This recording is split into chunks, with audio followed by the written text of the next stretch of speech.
Sonic the Hedgehog 2. What can be said about this game that hasn't been said already?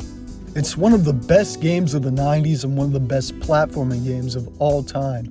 However, it wouldn't be what it is without the hard work of the developers. The game is known for its infamously short development time of only 9 months, which means it had the shortest development time of a mainline Sonic game. Yes, even the infamously rushed 2006 game still had 2 years of dev time that was wasted on its severe feature creep.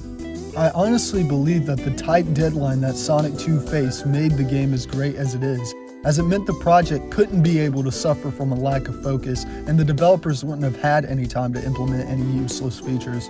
With that being said, I am absolutely not condoning the practice of crunch at all. It's unethical to force developers into stressful situations that could take a serious toll on their overall health.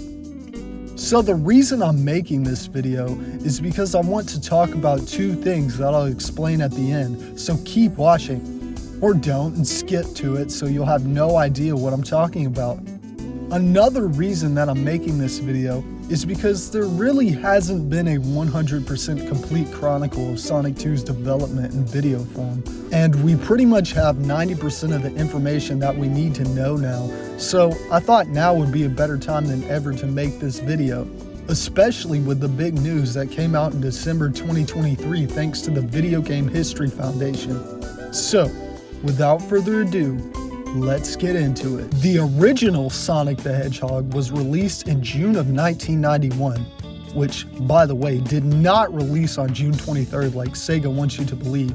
It was likely released on June 11th as evidenced by certain old Usenet posts at the time. A link to a Sonic Retro article about it in the description below. The reason Sega lies about the release date is because in North America back then, games didn't have exact release dates and were silently shipped out to retailers, so nowadays we rely on vague estimates of release dates for those old games. This is why the release date of Super Mario Bros. Is such a source of contention, and why we don't even know what year Adventure for the Atari 2600 released. But we are sure that Sonic 1 was released on July 26 in Japan because they always kept track of set release dates.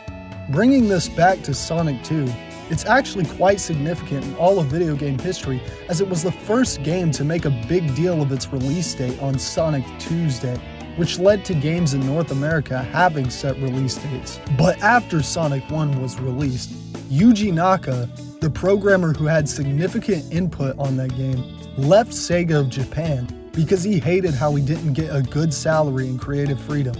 But thanks to Mark Cerny, he landed a job at Sega Technical Institute, or STI, in San Francisco, where he got those things.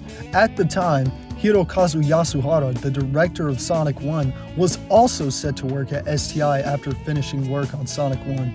Since Cerny had secured 2 of the 3 core members of Sonic Team at STI, minus Naoto Oshima, he assumed it would only be natural for them to begin working on a sequel to Sonic the Hedgehog. However, when he asked marketing if they wanted the game in September, they said that it was too soon. But when the late fall holiday season of 1991 rolled around, and as such Sonic 1 was selling like hotcakes, they came back to Cerny and demanded them to begin working on a sequel and have it ready before October of '92. This took 2 months out of the game's development time, so the rush to create a sequel to Sonic was on. One of the first elements that the developers knew they wanted to include was a new character. Of course I'm referring to Becky. Nah, I'm just kidding, I'm referring to Wacky. Nah, I'm playing with that one too. I'm of course referring to Aki. Okay, seriously though, I'm referring to Tails. However, Taki was actually not that far away from what Tails was going to be. Before the art director of the game was decided upon, multiple developers got to the task of creating this new character. And one of these concepts was a character designed by future Spyro the Dragon creator, Craig Stitt, a turtle named Boomer, who helped Sonic out by utilizing a lot of gimmicks that were probably too complex for a game like Sonic. Instead, the development team went with Yasushi Yamaguchi, aka Judy Totoya, as the lead artist, and his concept of a two-tailed fox, loosely inspired by the Japanese legend of the kitsune named Miles Proud. Get it? Now, Yamaguchi was proud of his ability to make a pun in a foreign language, and why wouldn't he be? Unfortunately, the rest of the team were narcs and argued for him to change the character's name to the much simpler, more in line with Sonic's name, and more marketable Tails. But Yamaguchi was adamant that they keep the original name. I mean, if you had made a pun in a foreign language, you would do the same too. Eventually, they came to a compromise. Miles Prower is his real name, and Tails is his nickname. This didn't stop Yamaguchi from making Miles' default name in the Japanese version of the game and allowing players to swap between the names freely regardless of region with a code. That being said, this wasn't like a Robotnik and Eggman situation in Japan. Sonic Chaos and Triple Trouble were both called Sonic and Tails and Sonic and Tails 2 in Japan, and the Game Gear Tales games used the same names. Weirdly enough though, the Sega Saturn compilation game Sonic Jam insists on calling him Miles in every version, but weirdly enough, the games are based on the American versions, so they use the name Tails by default. Eventually, the rest of the team kind of won, and he's more well known as Tails, and the Miles Prower thing is rarely brought up. It's just a background element. Anyways, Naka had requested for there to be a two-player mode, which led to Tails' practical implementation as the second character in that mode. But he could also be used in the main game by a second player to help out the person playing Sonic, particularly in the special stages. With Yamaguchi being selected as lead artist, he did much more than just create Tails. He created Mecha Sonic, the 5 new critters, and some of the enemies, though not all of them. As for level design, that was handled by Yasuhara along with Gina Ishiwatari and Rieko Kodama, the creator of Phantasy Star, who created level graphics. It's known that Brenda Ross worked on the scrapped Sand Shower, Winter, and Wood Zone levels, while Kodama worked on Casino Night Zone. It's unknown as far as the rest go though, but Yamaguchi had a hand in basically all of the zones, and Yasuhara handled all of the layouts. The special stage was handled by Tim Skelly, awesome name by the way, while the characters and objects in them were handled by Yamaguchi. Tim Skelly also created the 3D graphics like the corkscrew in Emerald Hill and the nets in Metropolis, and potentially also the nuts and bolts in that zone. To save time, there was also a lot of asset recycling, with Emerald Hill and Hilltop sharing graphics, as well as Chemical Plant and Death Egg. The art was created using a device called the Digitizer System 3, which was the standard for Sega of Japan, but had interrupted the workflow of the American employees who were more used to using Amigas, which they would get to use with their next project, Sonic Spinball. Now, since the game was being built on top of Sonic 1's engine, it was decided that the game would once again take place in the established location of South Island from that game. According to a presentation by Hirokazu Yasuhara that I recommend you watch, and I'll leave a link to in the description, the story would have revolved around Sonic and Tails traveling around South Island, going through 18 different zones, 3 times the amount in Sonic 1, that spanned across multiple different time periods, trying to stop Eggman from taking over. However, since the game was being built on top of Sonic 1, I theorized that each zone was going to be a single act, and thus the game would have had 18 acts like the original. Though, weirdly, the final game only has 17 level IDs. The heroes would have started in Green Hill Zone from the previous game, before traveling to a level called Ocean Wind Zone that's seemingly inspired by Bridge Zone from the 8-bit version of Sonic 1, then ending up in Wood Zone or Secret Jungle Zone, which was also seemingly inspired by the 8-bit Sonic 1's Jungle Zone, then arriving at a desert level called Sand Shower Zone that may have also transformed into a snow level called Winter Zone. Then the heroes would finally arrive at Eggman's base in Metropolis Zone before being greeted with a warp point. This would take them to ancient times in Tropical Plant or Tropical Sun Zone, which there's barely any information on. Same with the next zone, Blue Lake or Blue Ocean. Weirdly enough, there's an area named Olympus that appears on the map between these two levels that may or may have not been a proper zone, and may have been the inspiration behind either Hidden Palace or Aquatic Ruin, or both. Now, some of you are probably screaming at me or commenting telling me the arrow points to Hilltop Zone after Tropical Plant, not Blue Lake, which is true, but going by the stage IDs in a prototype I'll discuss later, there's a space between Hilltop and Metropolis Act 3, which is assumed to have been Tropical Plant as it's the only single act not connected to another zone to have its own level ID, and explains why Metropolis has 3 acts instead of 2. In the prototype, ID 06 is unused, though in the final game, it's Winged Fortress Zone, so who knows. Hilltop Zone is located on the map in the same place where Green Hill is in the present, which explains why, in the final game, Emerald Hill, which is what Green Hill became, and Hilltop share graphics, albeit with different colors. Then there's Rock World Zone, which has such little information on it that everything surrounding it is a point of contention amongst fans. Then Sonic and Tails would be warped back to the altered present, ending up in a new Rock World Zone, then traveling to Oil Ocean, then Dust Hill, which is a bigger point of contention amongst fans that I'll get to later. Somehow they would end up in a bad future with Casino Night Zone, Chemical Plant Zone, and so yeah, they really did plan to include levels called Genocide City Zone. It's said that the name came about from the Japanese developers working on the game not understanding what the word meant and thought it just sounded cool. However, I do think they knew what it meant, but they didn't realize the heavy connotations. I can see Eggman building a whole city in order to do that to the critters of South Island, so it makes sense. The name was changed to Cyber City when the American developers caught wind of it. Also, it's the only zone on the map to be split into 2 parts, lending credibility to my theory that originally there were going to be 18 single acts.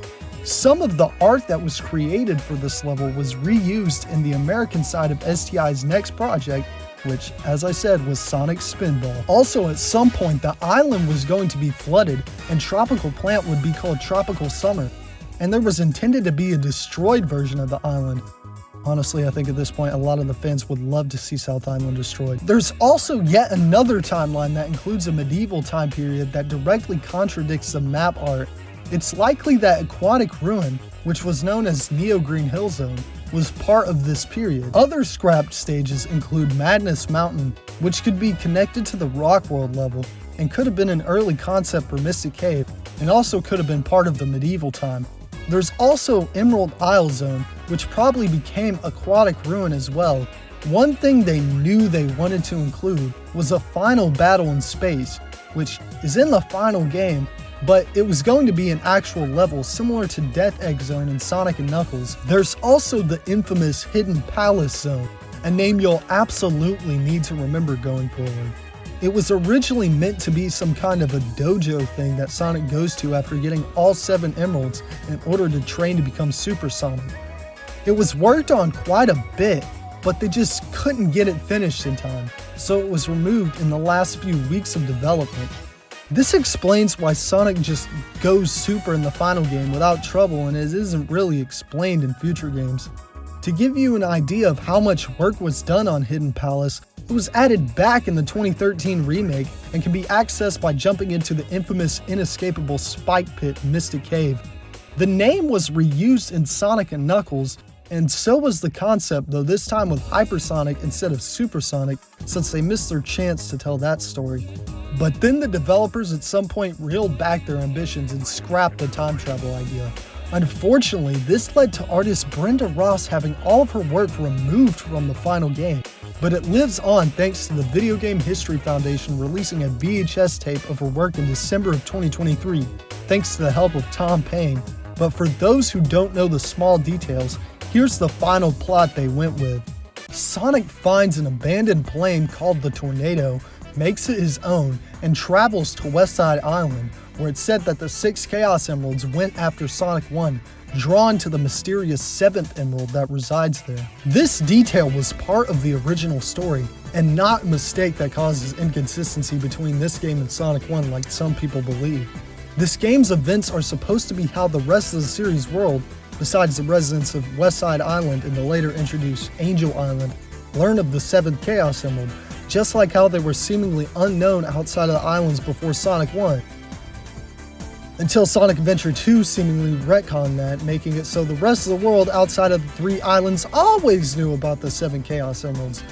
Yeah, good luck with that lore master, Sega. On West Side Island, he meets one of its residents, Miles Prower, a two-tailed fox who is frequently bullied by the fellow foxes on the island because of his mutation, as he begins following Sonic around. Meanwhile, Dr. Eggman has also traveled to the island to find the Chaos Emeralds and builds bases there and kidnaps the critters just like the first game. It ends with Tails flying the tornado to carry Sonic to Eggman's Wing Fortress, where Sonic reaches a rocket and fights a Mechagodzilla-inspired robot replica of himself and the Death Star-inspired Death Egg. Also, if the player collects all of the Chaos Emeralds, Sonic can transform into the Super Saiyan, and yes, it's pronounced Saiyan in Japanese, inspired Super Sonic. Yeah, the game's concepts take a lot of inspiration from pop culture, though I usually see people bring up only the Star Wars and Dragon Ball parallels, and not the Godzilla parallel. Anyways, Sonic stops Eggman and destroys the Death Egg and either flies back down to Earth as Super Sonic to see Tails and some Wackies, or if the player fails to get all the Chaos Emeralds, Tails notices Sonic falling from the sky and hops in the tornado to save him, with some flickies following him. Pretty much everyone can agree that the quote-unquote bad ending is actually the better ending, as it's really not worth the pain to go through the hardest special stages in the trilogy just to get a less satisfying ending. The bad ending makes more sense anyways, as you can't turn into Super Sonic in the Death Egg, and it establishes Sonic and Tails' friendship in a really beautiful way, and it's my favorite ending to a Sonic game, and maybe my favorite ending in a game period. I don't know how you can experience this ending and not feel something. Now I'm going off on a bit of a tangent here, but I think West Side Island is neat, and I like how each game in the original trilogy takes place on a different island with its own unique lore. It's also the most criminally underused of the 3. It only ever reappears when Chemical Plant and Casino Night make new appearances, and the only game that does anything interesting with it is Sonic Mania, with it implying that Studiopolis and Mirage Saloon, which is based on Sandshower, are both located on the island. It's definitely more exciting to see than South Island reappearing for the 1000th time. And I'm not just talking about Green Hill Zone reappearing all the time in the newer games. Given that Sonic 2 was originally going to take place on South Island, it seemed that originally, South Island was going to be the primary setting of the entire series, which is strange because it was originally described as a mysterious, hard-to-find place in the original game's Japanese manual, as it's said to float across the ocean thanks to the Chaos Emeralds, though I guess all the Chaos Emeralds flying away changes that. But it reappears even more often than you may already think. It's the setting of Sonic Labyrinth, it appears in Sonic Drift, it's a stage in Sonic the Fighters, and all 5 of the Game Gear platformers, not just the first one, are set there. This includes the 8-bit Sonic 2. Speaking of the 8-bit Sonic 2, there's zero information about that game's development online, so I don't have any interesting tidbits on it other than it has a prototype available, which is just an auto demo. Back to Sonic 2's development. Like I said, it was handled by both Japanese and American developers, which led to conflicts, and it was already bad enough that the game had a strict deadline, so it's a miracle it's even a great game, let alone a good game in the first place. Most of the meetings for the game's development were handled by Mark Cerny, who is fluent in Japanese, so he spoke entirely in the language to get across to the key Japanese members of the team. Meanwhile, this left the American side of the team out of the loop for a lot of things. There was also a conflict of work ethic. The American developers would get their work done and leave as soon as they could. Meanwhile, the Japanese developers carried over their strict Japanese work ethic and sensibilities, often working long nights on the game, with team members such as Yasuhara and Yamaguchi being especially passionate when it came to the quality of the game. Not helping matters with the divide between devs was Yuji Naka, who, if you know anything about him, was obviously hard to work with his intense personality. Now it's time to get into the 10 different available prototypes of Sonic 2. The oldest being the Nick Arcade prototype, named such as it's seemingly the same build that was featured on the last 4 episodes of the show Nick Arcade and dated to sometime before June of '92. when those episodes were filmed. It was sold to and dumped by Sonic Retro member and owner of the video game preservation site Hidden Palace, DRX, on June 7th of 2006. A much better time, when the public wasn't subjected to what happened exactly a week later. Now, for these first two prototypes, I highly recommend you go watch Cybershell's Sonic 2 bonus video going over them, if you somehow haven't already. But I'm still going to discuss them in order to set up some reoccurring elements in the later prototypes, and I'll discuss stuff that he didn't talk about. Pressing start lets you play Emerald Hill. Sonic gets knocked back when he hits a wall, which is a horrendous mechanic for a 2D Sonic game, but has been implemented into some of the 3D games. There's also no title cards or results screens yet. The game just dumps you back into the title screen after Emerald Hill. So let's use Level Select. It uses the Sonic 1 stage names as the game was built on top of Sonic 1. Also, if you press B, you can enter a level in 2-player mode. Green Hill is still Green Hill from Sonic 1 but glitchy. Marble Zone is an early version of Chemical Plant. Spring Yard is Hidden Palace Zone, and there's this weird Tails monitor despite the fact that you only play as Sonic. Weirdly, it's more finished than Chemical Plant. You know, the zone that actually made it into the final game. Labyrinth Zone is just glitched tiles with a water ripple effect. Starlight's Act 1 and 2 are just Emerald Hill Acts 1 and 2, with Act 3 being a liminal space version of Act 1, I think. Scrap Brain is Hilltop, and lava doesn't hurt you yet, there's no enemies, and the seesaw orbs are green. That sounds like a weird sentence out of context. And Final Zone starts in Hilltop Zone, and you crash the game if you move anywhere forward. Selecting Special Stage makes the warp sound and takes you to a white screen, which is pretty hilarious.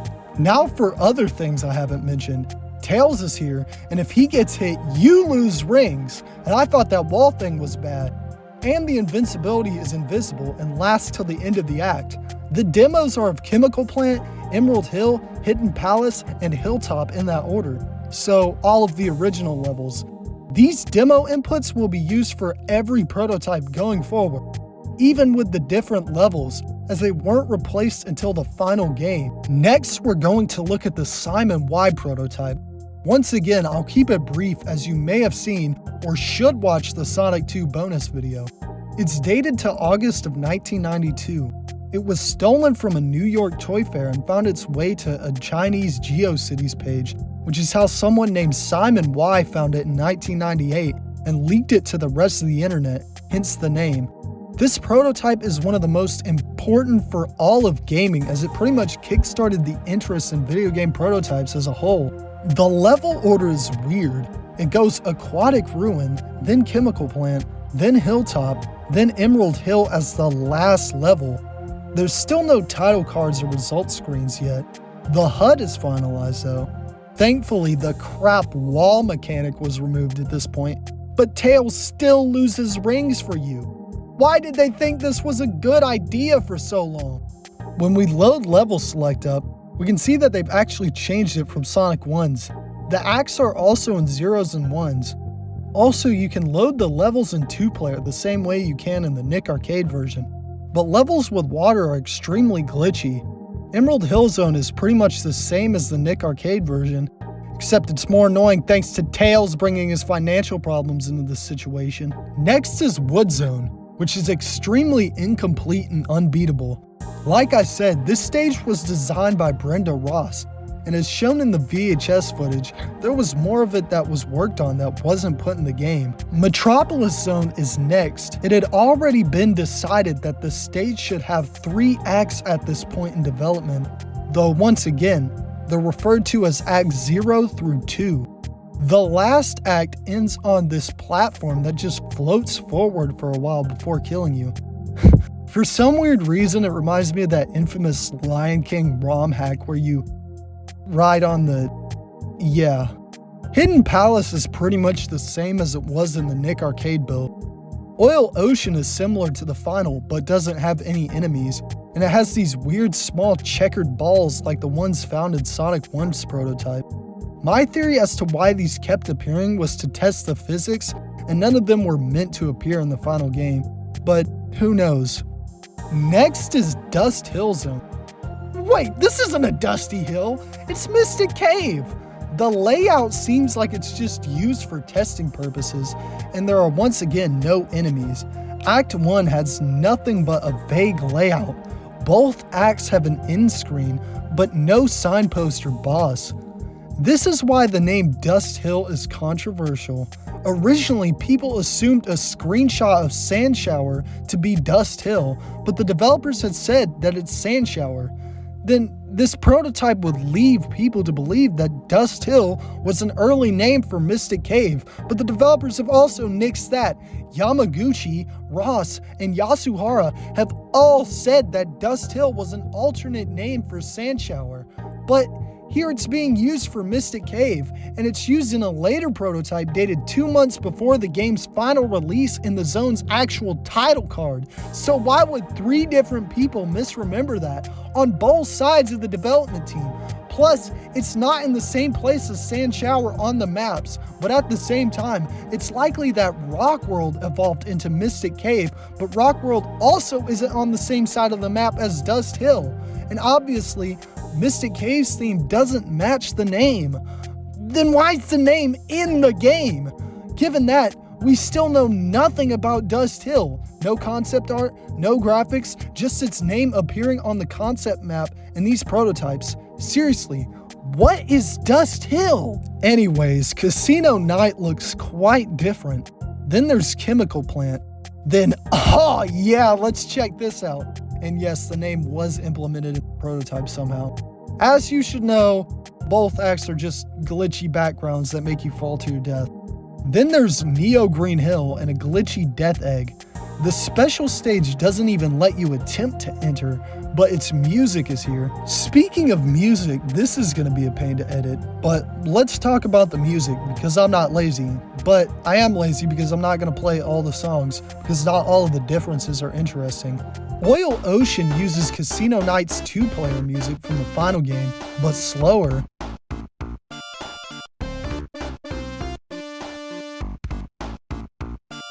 Woodzone and Metropolis share a very different version of Metropolis's final theme.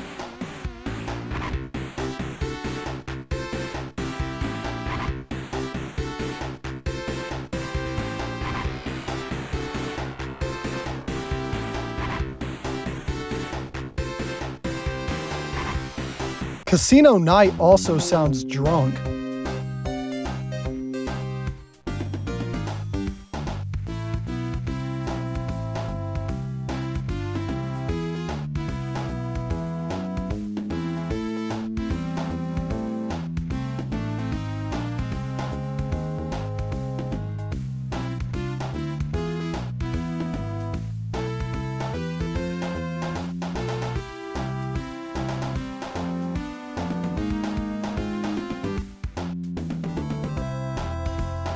Hidden Palace uses Mystic Cave's 2-player music, which is faster. The intro is a little different and mixed different.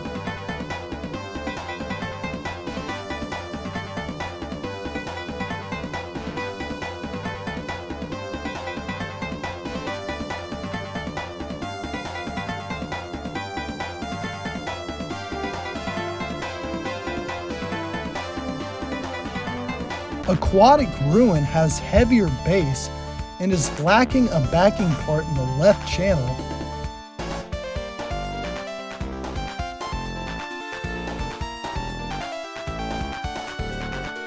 The stage select, which is also the drowning music for some reason, uses a kick instead of a snare. The trumpet is different, there's no Celesta, and the right channel has a bottle instrument.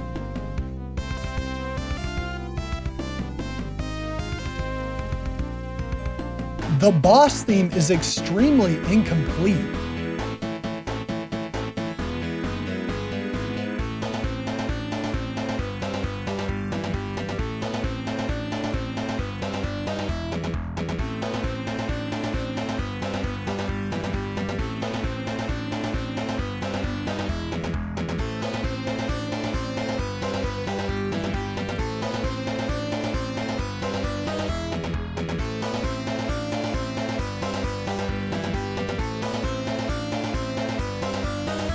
Sky Chase's music is in the prototype and slower, and the bell is noticeably louder.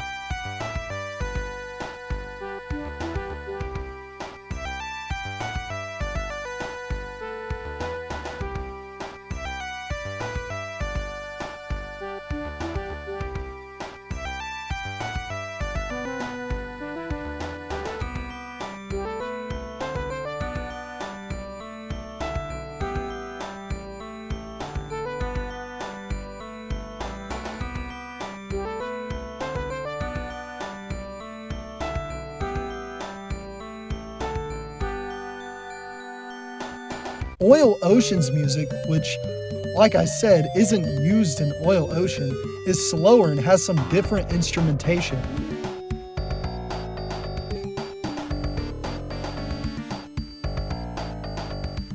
Wing Fortress is slower, and the backing instruments overpower the main melody.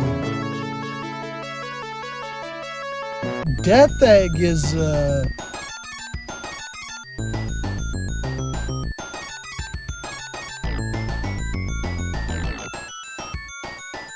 and Hilltop is... Oh! There are also some unused graphics. There's these drills that were going to be used in Metropolis, the vines from Mystic Cave are missing, and some strange leftovers from a game called Cheeky Cheeky Boys, a Mega Drive port of a Capcom arcade game called Mega Twins.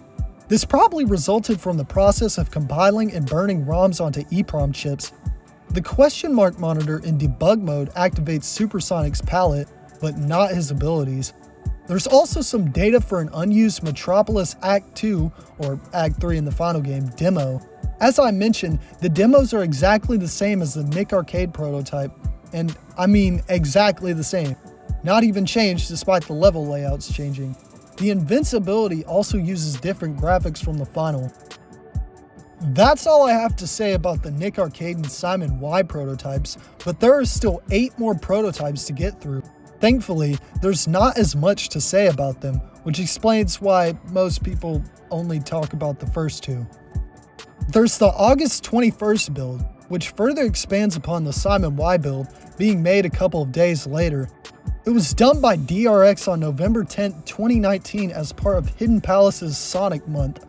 The game puts us right into Emerald Hill, still called Green Hill, but once again, no UI yet. Sonic sprites are finalized, and the snail from the first 2 prototypes was replaced with coconuts. Unfortunately, those sick degenerates still haven't learned their lesson, and Sonic still shares a bank account with Tails, who continues with his reckless spending. The boss is a little more finished, but there is no capsule, so Act 2 just ends after Eggman flies away. Also, the music triggers throughout this build are glitchy as hell. Chemical Plant is pretty much the same, but a little more playable. The small platforms from the previous build that require you to be able to afford Rogaine are replaced with the final ones now. There is no boss at the end, just a signpost. Then we're put in Hilltop, which is way closer to the final version, complete with enemies. The boss is also here, though still no capsule. Next is Mystic Cave Zone, which is pretty much in the same state as Hilltop. Next is Metropolis. This stage is the reason why I'm relying on screenshots from TCRF instead of getting my own footage from the prototypes for the most part, as it soft locked me and I couldn't get out using debug mode when I was test playing it, so I don't have any footage from it anyways. Yeah, this was the most infuriating prototype to work with all the glitches and being held responsible for Tails' stupid financial decisions.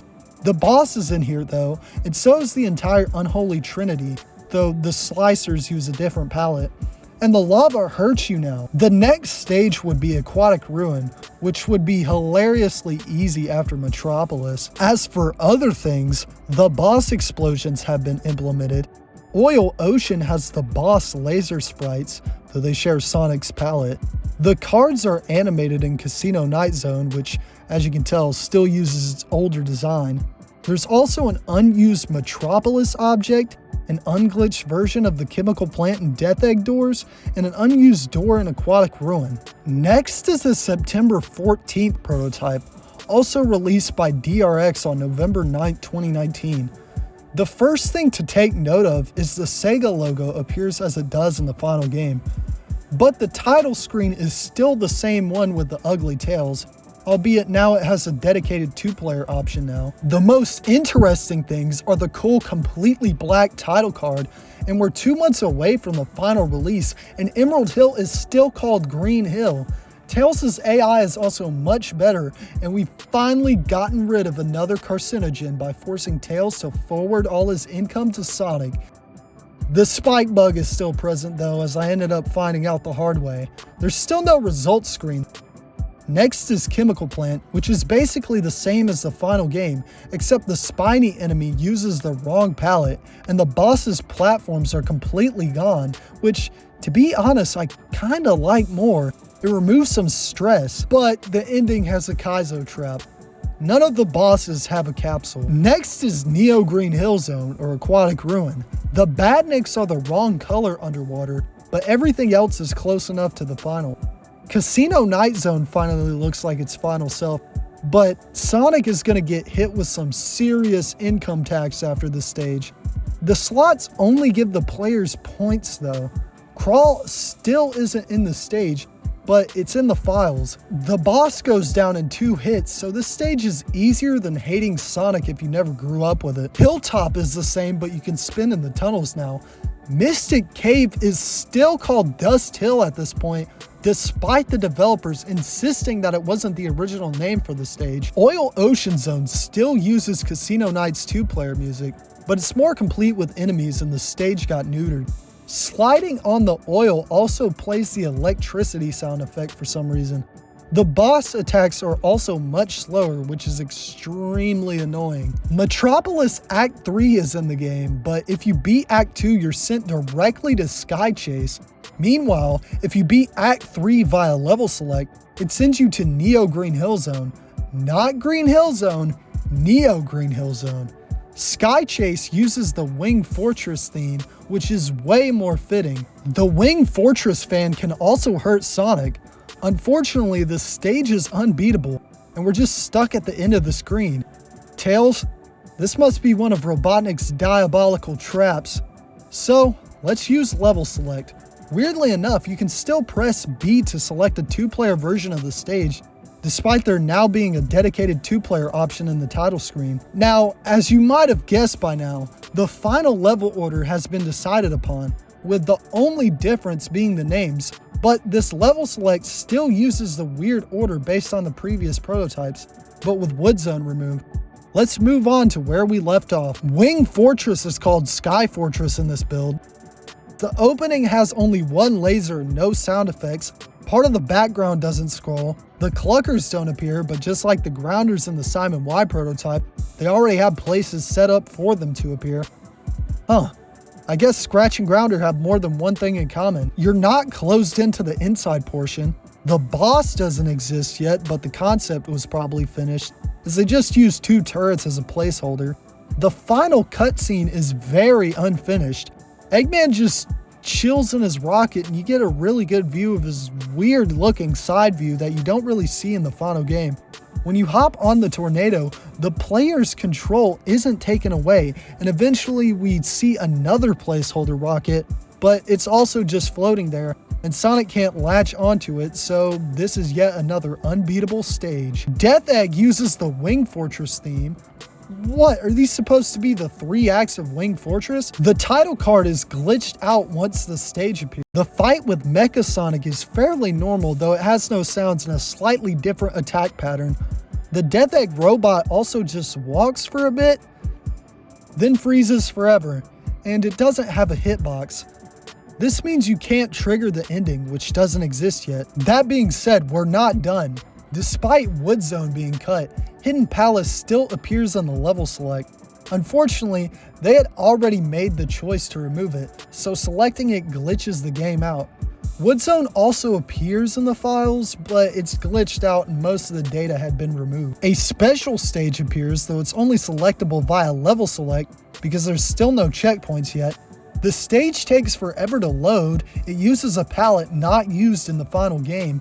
The start text is completely different and includes this weird traffic cone that takes forever to change. Sonic's name is in orange instead of blue, and Tails' default name is Miles. In the special stages at least, because in the 2-player mode, he's named Sonic, which is pretty funny. Also, speaking of that, the 2-player mode just goes through the single-player level order and isn't really much of a race.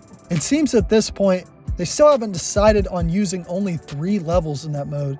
Back to the special stage, the ring counter says ring instead of rings, like the Sonic 1 prototype, and is always 3 digits. Sonic's jump sprite is different and the rings use different poorly scaled sprites. There are no sound effects, the stage loops indefinitely and the timer resets when it reaches 0. Pausing glitches the graphics out.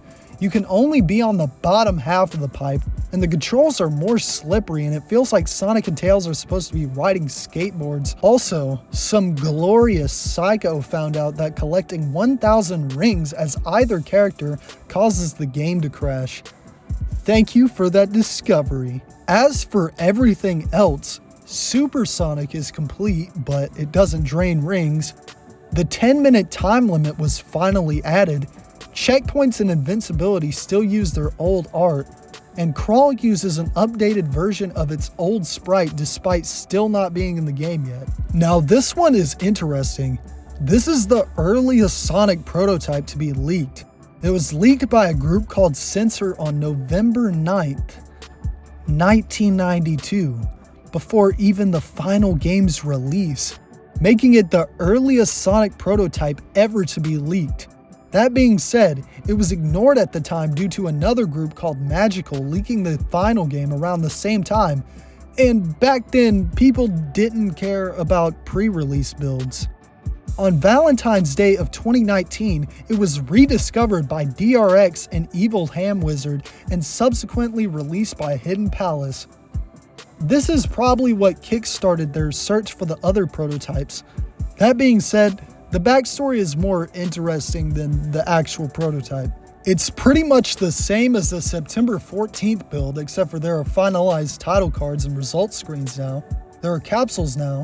There are multiple lasers in the intro to Wing Fortress, which is called Wing Fortress now. The Cluckers are in Wing Fortress. There's a part of Wing Fortress that's impossible to beat without Supersonic's jump height, since the bug mode doesn't work properly in this version. The Wing Fortress boss is finished, but it doesn't play the boss music. The laser can destroy the spiked platforms, once again meaning you'll need Supersonic. There's no 1-up monitor at the helm. The cutscene is finished now, but since you need Supersonic to get past that point, his increased jump height causes him to miss the tornado and die. In Death Egg Zone, the Death Egg music keeps playing all throughout the stage. The doors are even more glitched than in the final version. The Death Egg robot takes 8 hits and is missing sounds. The player still has control after this, which means if you turn back, you'll start controlling the explosions, but unfortunately the Death Egg robot respawns. If you do escape, the game goes back to the title screen and there's still no ending. Hidden Palace's music is finally implemented, which is weird because it's completely dummied out now, and entering it just kills you. Since there are checkpoints now, we can enter the special stages. They still take forever to load, but they're more similar to the final versions, as the timer's been replaced with the total ring count, but they have different palettes and less atrocious layouts than the final game, along with a different Chaos Emerald order. The 2-player special stage has different text from the final 2. Next are the final 5 betas, 4 through 8, dating from September 18th to the 24th. They were dumped by DRX on February 23rd, 2008. Beta 5 changes the title screen, but doesn't have the options option yet, and opens with text either saying Sonic and Tails in, or Sonic and Miles in, depending on the region, showing that Yamaguchi probably still wasn't happy with the compromise. This isn't even changed until the final game, which, as most of you know, says Sonic and Miles Tails Prower in. Beta 6 adds the options menu, or option as it was called until the final game. Beta 6 implements Supersonic in the way it was implemented in the final game. Beta 5 and 6 use the same old level select, but the new logo messes with the text. Beta 7 finally adds the final game stage select. The casino night slots don't work until Beta 5. The special stages are changed to their final layouts, albeit with different ring requirements in Beta 5.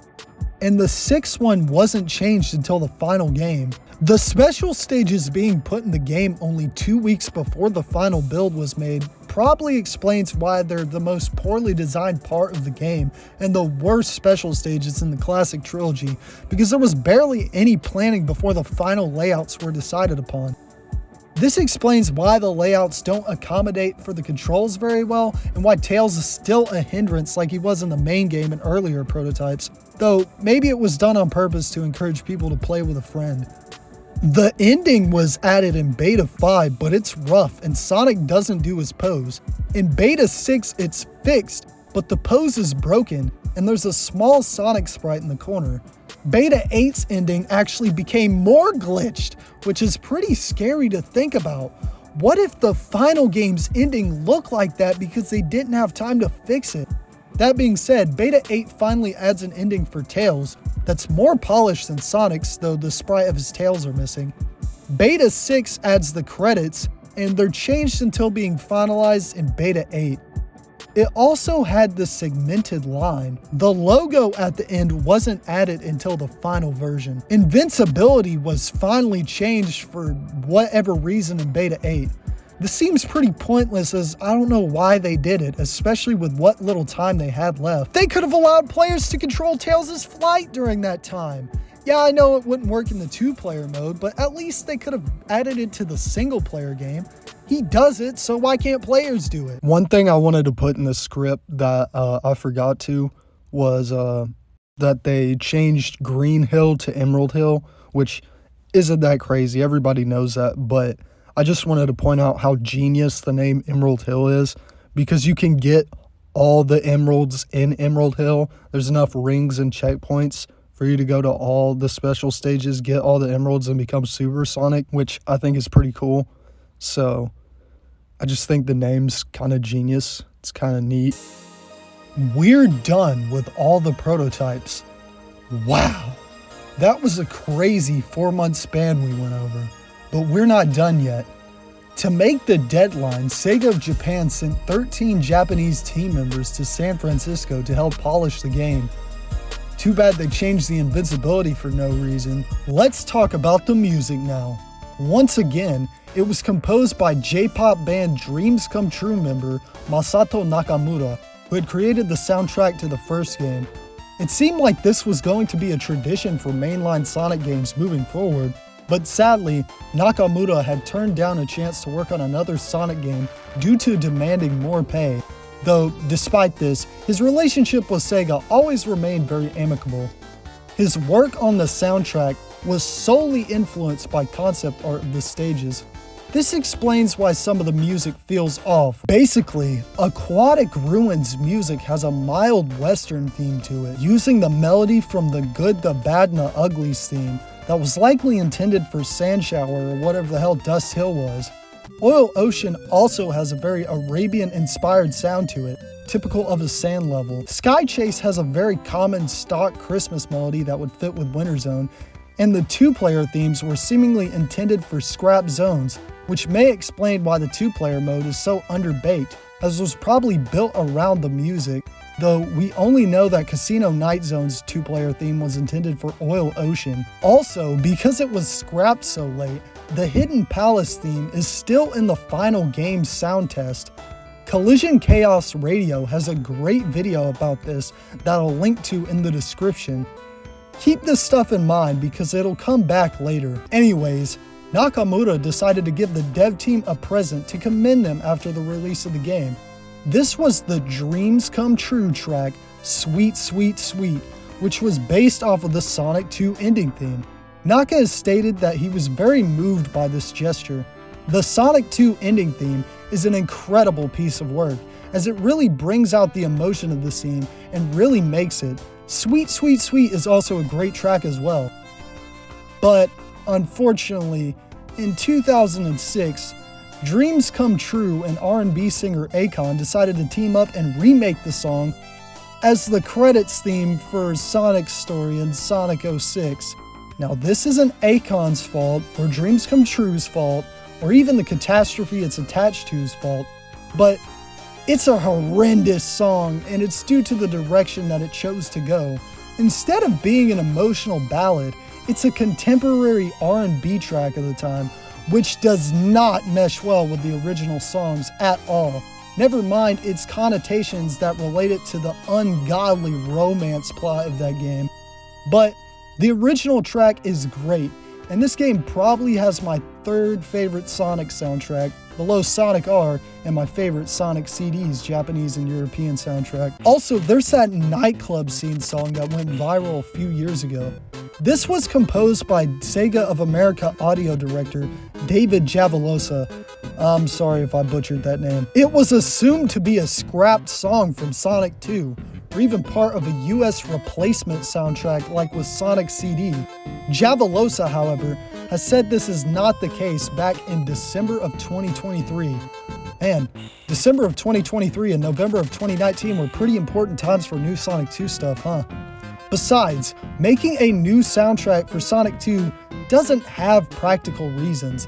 A likely reason the Sonic CD soundtrack was changed in North America is because of legal concerns over the vocal tracks and samples, but that's just my theory, and they're fine with releasing the original soundtrack nowadays. As for the art used for the marketing, it was once again handled by Greg Martin in the West and Akira Watanabe. It's actually Watanabe.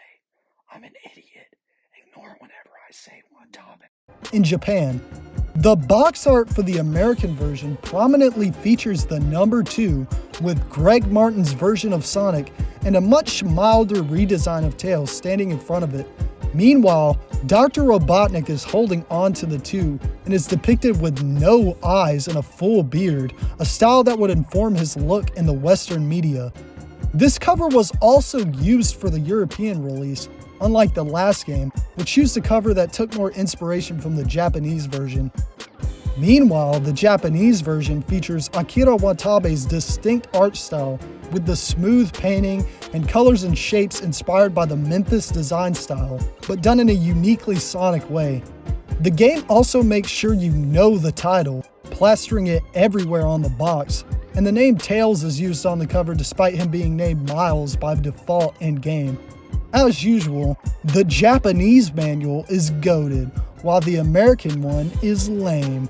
Now, despite the fact that the game's been finalized, it still has unused content, so let's get into it.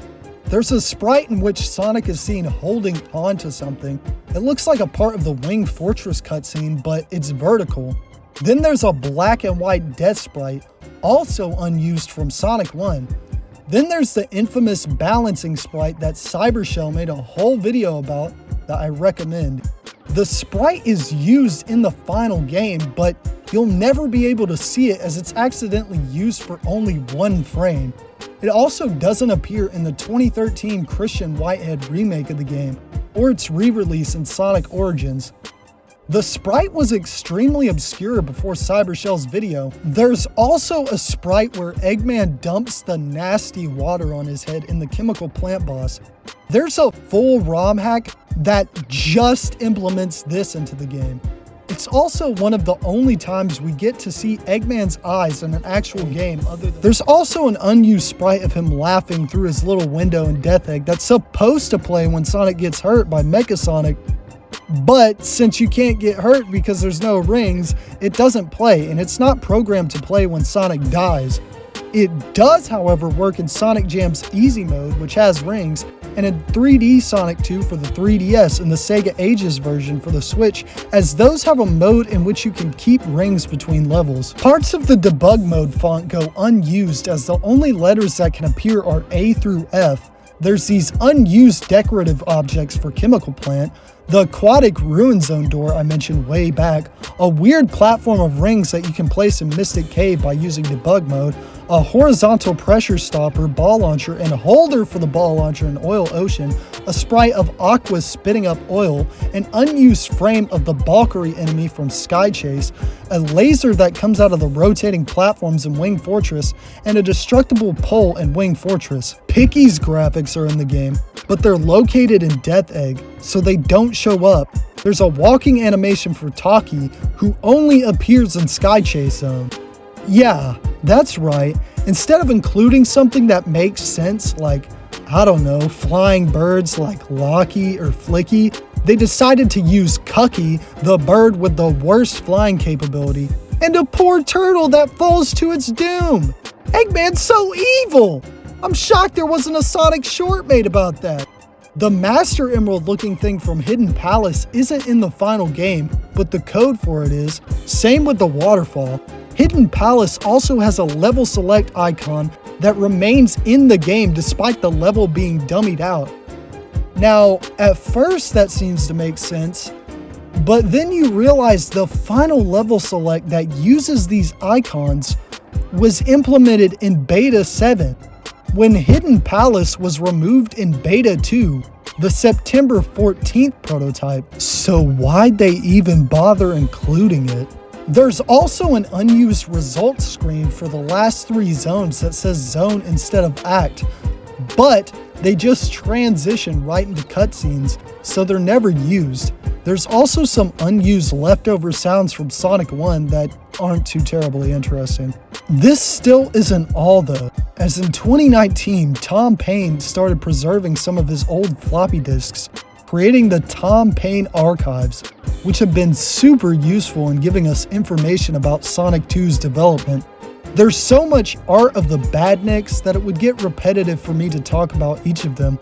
One interesting thing though is earlier sprites for the snail, which seemingly confirms that its name was just Snail, which also may have been a placeholder. There's also Bobbin Face. What? Here's some Tails concept art that was sent to Deke, who are gearing up to begin production on their shows. By the way, I'm not one to be quick to defend Sonic stuff too much, but The Adventures of Sonic the Hedgehog is so overhated. It's supposed to be stupid. That's what it's going for, and it does it well. So stop complaining about how dumb Scratch and Ground or making women out of arms instead of killing Sonic is.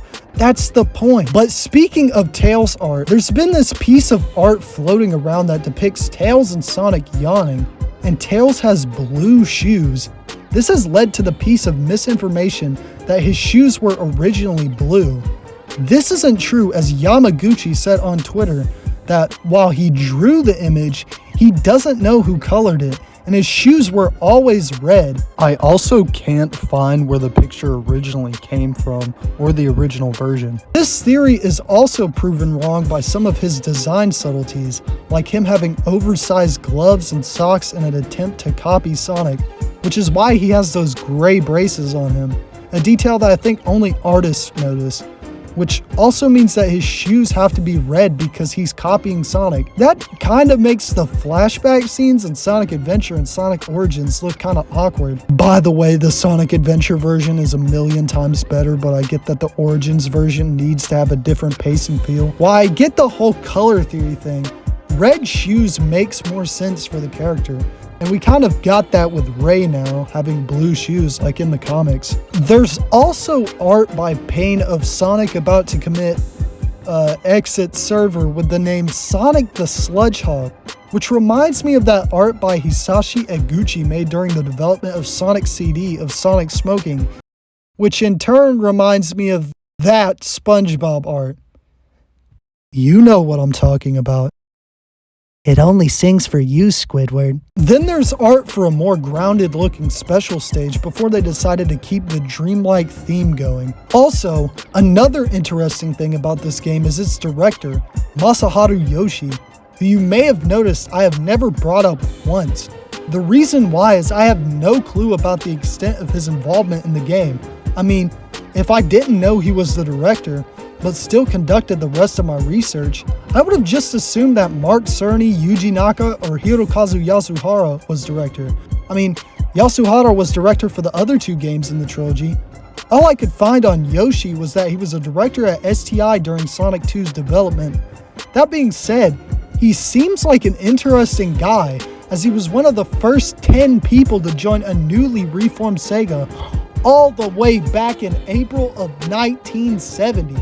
Despite that, he seemingly has no credits to his name before Sonic 2. Weird. The game was finally released on November 24th, 1992, marketed as Sonic Tuesday, which, as I mentioned earlier, changed how video games were released. The development team celebrated the game the night before it released, not knowing it would become the second best-selling Sega Genesis game of all time, selling nearly 7 million copies, grossing over $450 million, and breaking first-week sales records for video games at the time. Also, I mentioned this in my previous video, but a Sega CD port was planned that was scrapped because the game didn't sell well in Japan, despite what I just told you about the game's sales figures worldwide. Yeah, you can see why Yuji Naka left Sega of Japan. But after the game was released, Yuji Naka vowed to never work with Americans on a game ever again, as of course he did. Yamaguchi also went back to Japan to work on Sonic CD, which is why he was replaced by Takashi Thomas Yuta for Sonic 3, who designed Knuckles and that game's Badniks. The game's release coincided with a Japanese promotional VHS tape called Sonic Panic. Let's take a look at it. It opens with Sonic and Tails torturing Mario and Luigi before revealing the title, and someone starts giving a very brief background on the game. Then some girl, who I have no idea who they are, introduces the characters, referring to Miles as Tails. This tape also gives Yuji Naka way too much credit that he didn't deserve, saying he created the characters when he's never done that for a Sonic game. And Sonic and Eggman were created by Naoto Oshima, and Tails was obviously created by Yasushi Yamaguchi. Then Naka describes the two-player mode and refers to Tails as Miles. Then he talks about the rest of the game. Then other people who worked on the game talk about it. Then it shows the girl getting stuck at that infamous part in Casino Night with the triangle bumper where you have to find a way to get over it using the physics, which I think is pretty funny. Then Japanese actor Omi Toshinori plays the game, also seemingly getting stuck at that part. Then we get to see the filming of that Japanese commercial featured in Sonic Jam. And yes, I said filmed. It's not 3D models, they actually built a set for it. Also, I guess now I should mention the US advertisements that are parodies of infomercials. They're good. Well, that's all we have now. If more comes out in the future, I'll definitely make an update, but I won't update this video because that's too much work. Now, I want to talk about those two reasons I made this video that I mentioned way back at the beginning. The first is that I want to find out what the songs were originally meant for. There are 15 level songs in the game, 11 of the main ones, 3 two-player ones, and Hidden Palaces music, but 18 zones in the concept, not to mention the other zones that have concept art.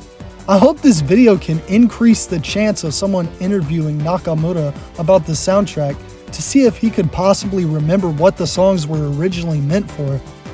Now, you may be saying, why don't you interview him?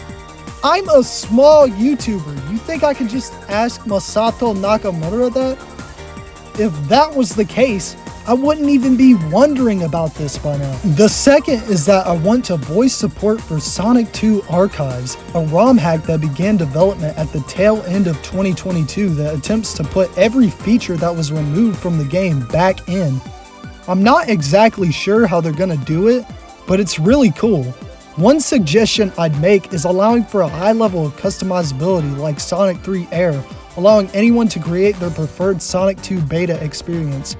But the link to download it and keep up with it is in the description. Anyways, I want to thank Sonic Retro, the Cutting Room Floor, Hidden Palace, the Video Game History Foundation, Cybershell, Collision Chaos Radio, and most importantly of all, the people who made this incredible game, and you for watching. I desperately need to feel some sunshine after making this one. Peace.